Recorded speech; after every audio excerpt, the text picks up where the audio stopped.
Hi everybody, my name is Sarah Mangle and I write advice for Shameless, and this time I'm going to do my advice in the form of a video blog, and here it is, and I'm really pumped about it. I have never made a video blog before and I'm really excited. So we received a question and I'm going to start by reading it to you. Dear Sarah Mangle, how do you maybe tell someone you like them or have feelings for them when that person is someone you have been friends with for quite a while? Maybe you spend a lot of time with the person and you really love being friends with them and you assume they have no idea that you could have feelings for them because you're total besties. What if you tell them and things go horribly? What if you tell them and things go wonderfully? What if they think you've only been buds with them because you like them? Help! I made you this comic in preparation for this question. Here is you at a coffee shop thinking about if you should confess your crush to your friend. And here is that moment when you say the words, I have a crush on you.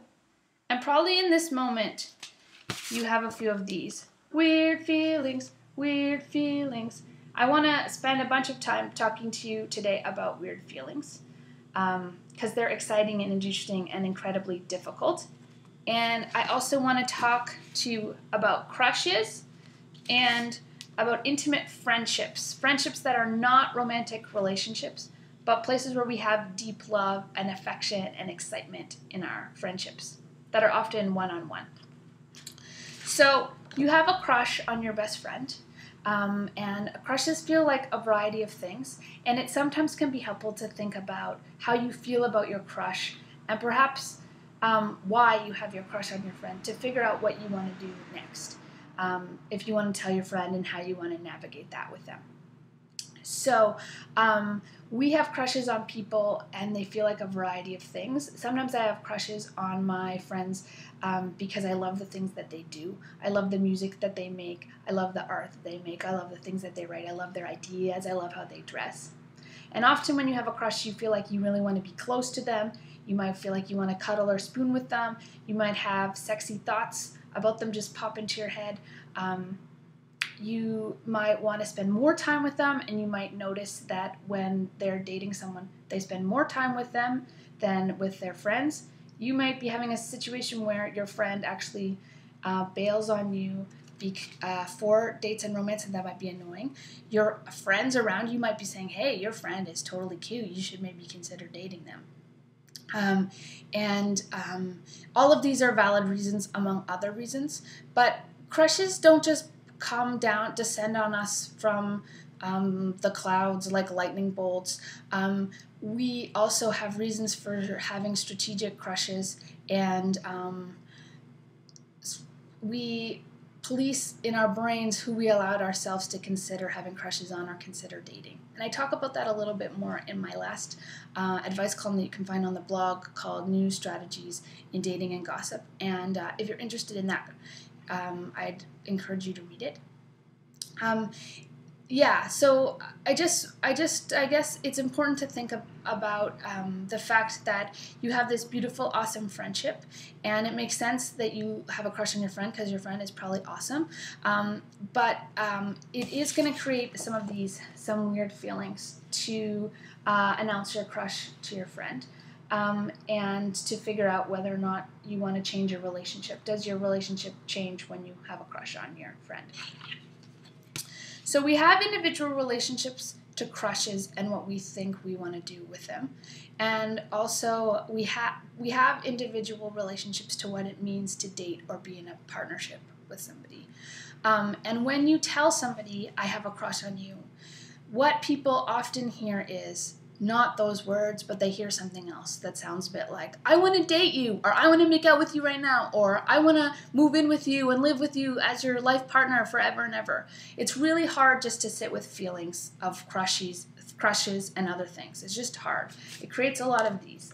And so I've been in that situation before where I just wanted to tell my friend that I thought she was really attractive and I had a crush on her, not because I wanted anything to change, just because I wanted to tell her. And she was like, Sarah, I don't know if I can date you right now. And I was like, I don't want to date you either. I just wanted to tell you I had a crush on you. So it's a tricky thing to just sit with feelings and discuss feelings. It's kind of intangible and more difficult. It's easier to talk about logistical things. But if you tell your friend, I have a crush on you, and your friend says, I have a crush on you too, it's going to probably create some of these things because it's going to be confusing. Some other examples of weird feelings are feeling overwhelmed, feeling angry, feeling possessive, feeling like you need a lot of space, feeling like you need a lot of affirmation, feeling like overwhelmed in your body, feeling jealous, feeling really warm, feeling shivery, feeling angry for no reason. All of these are examples of weird feelings and more. So because we all have our own individual relationships to relationships, for example, when you date someone, how often do you hang out with them? How often do you talk to them? Can you call them when you're feeling really upset? Does that mean you automatically hang out with all their friends? Is it important to your partner that you're vegetarian? Is it okay if you flirt with other people or make out with other people? It's way more nuanced than just, are you polyamorous or are you monogamous?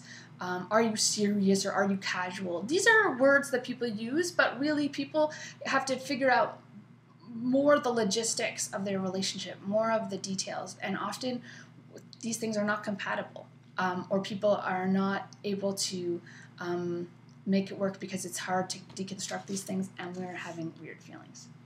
It's also possible that when you tell your friend you have a crush on them, they will say they don't have a crush on you, but you really feel like they do. And they might. And they might just not be ready to sit with those feelings. They might not want to date you. They might want to be a friend or have an intimate friendship with you that's not romantic. And romantic relationships can be sites of beautiful healing and intimacy and beautiful things. And also, so can intimate friendships. Intimate friendships are, I think, sometimes confusing to people because to people on the outside of them, they can look like romantic relationships because they're also often one-on-one and people are committed to them and there's deep love, feelings, and intimacy in these friendships. And we need them often to feel healthy. But it's easy to mistake deep love feelings for feelings of crush or romance. And also sometimes you might have deep love feelings and crush feelings for someone you're into intimate friendship with, who it makes more sense to be in an intimate friendship than a romantic relationship. But we have less cultural stories and mass media around intimate friendships. They're not talked about as much, and so I think that they're easily mistaken. And also, it's easy sometimes for partners to feel threatened by intimate friendships, especially when things are not going as well as you'd like, and it's easy to feel threatened or to feel like, that if your partner has a friend that they're really tight with, that it's easy to feel jealous and think, well, maybe they are having romance or they have an intimacy that you want in your own relationship. And it's happened to me before where I've been really close with somebody and my friendship has threatened my friend's partnership because it's threatening and it creates lots of weird feelings. And the thing about weird feelings is we can't just announce them all at once and know what they are all at once and get them over with. They actually take a lot of time and love, and we have to love ourselves and we have to sit with these things and we have to often we have to talk to other people and sort of sort them out. But don't be a tough guy or try not to be a tough guy. I'm trying not to be a tough guy in my own life. I'm trying to sit with my own weird feelings when they arise and figure them out. And I think that there are ways that we can totally learn and grow. It's just hard work and it takes time and patience, but it's totally worth it. So in closing, I just want to say that crushes can be fun and exciting things, but they definitely bring weird feelings. If you decide you want to tell your friend that you have a crush on them, give yourselves both time and space. And if one or both of you feels like running away at a certain moment, that's normal.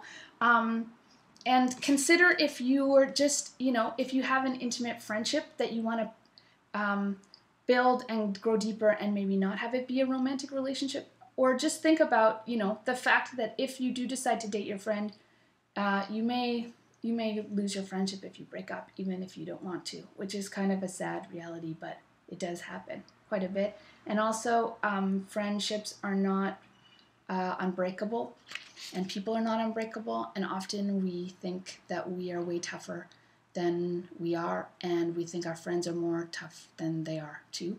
People are sensitive, and we all have weird feelings, and we need to treat each other with care and patience and take time and try not to jump to conclusions about things. I know it's hard. Weird feelings are hard, but I know you can do it, and good luck, and enjoy your crushed feelings on whoever you have them on, and have a great day. Okay.